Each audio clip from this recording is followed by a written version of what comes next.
Today we're looking at Great Depression era culture. Hello, welcome to the Daily Bellringer. Please don't forget to subscribe and take a look at the questions down in the description. Also, don't forget to check out dailybellringer.com where you'll find more resources that go with many of the Bellringer videos. The Great Depression of the 1930s caused millions of Americans and people around the world to lose their jobs, with thousands upon thousands becoming homeless.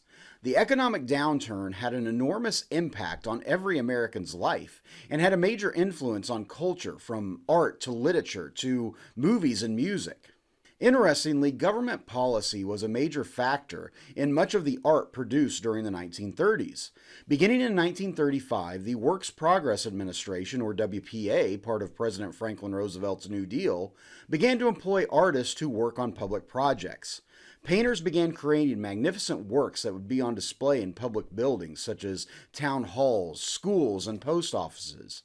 Many of these artists would go on to find great success, such as Jackson Pollock, who painted for the WPA through the early 1940s.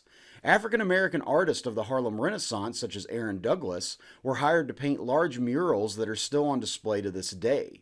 Works Progress Administration painters painted over 2,500 murals during the decade. Additionally, over 17,000 sculptures were completed by sculptors working for the WPA. Furthermore, photographers were employed by New Deal programs to go out and document government programs and life during the Depression. Photographer Dorothea Lange became one of the most well-known Depression-era photographers as she captured images of the life of migrant workers. Lange's photograph, simply titled "Migrant Mother," is among one of the most iconic images of the era. The Depression also had a major influence on popular music. Many songwriters began to write songs that focused on the poor conditions of Americans. Songs such as "Brother, Can You Spare a Dime," written by E.Y. Harburg, became extremely popular.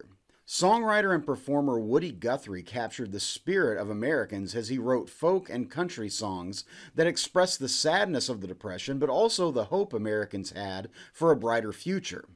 Not all popular music of the decade had a somber mood. In fact, big band leaders such as Count Basie and Duke Ellington made swing music extremely popular as Americans were looking for a way to forget their troubles. Here again, New Deal policies influenced music, as musicians employed by the WPA traveled into rural areas of the United States and began recording the everyday music of Americans. Folk songs and African American spirituals were recorded and saved for future generations. During the 1920s, movies and radio had become staples of entertainment for Americans.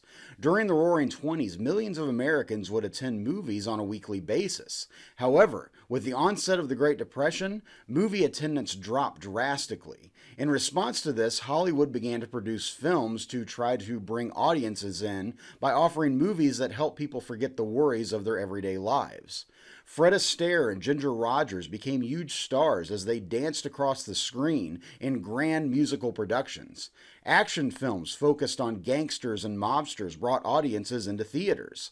Comedy films, too, became very popular, starring comedy groups such as the Marx Brothers and the Three Stooges, whose slapstick routines provided much-needed laughs to audiences enduring the Depression.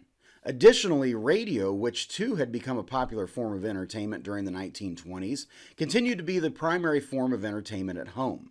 In fact, despite poor economic conditions, the technology of radio improved, bringing the price of radios down, so by the end of the 1930s, over 25 million American homes had radios in them. Americans listened to popular music and tuned in for popular shows such as The Lone Ranger and Little Orphan Annie. The Great Depression provided writers during the 1930s with themes on which to write and provided the backdrop of books written for years to come. The plight of workers and the struggles of everyday Americans fighting to survive provided inspiration to writers. Arguably the most famous work of the period was John Steinbeck's The Grapes of Wrath, which was published in 1939. In his book, Steinbeck describes the lives of migrant workers heading west to California hoping to find work. The book vividly encapsulates the hardships endured by many Americans during the Depression. The Great Depression not only changed American culture during the decade of the 1930s, but forever changed the lives of those that lived through it. Their attitudes and outlook on life would shape American culture for years to come and lend strongly to the fortitude and determination of America through the following decades. So with that, hopefully you learned something, and thanks for watching.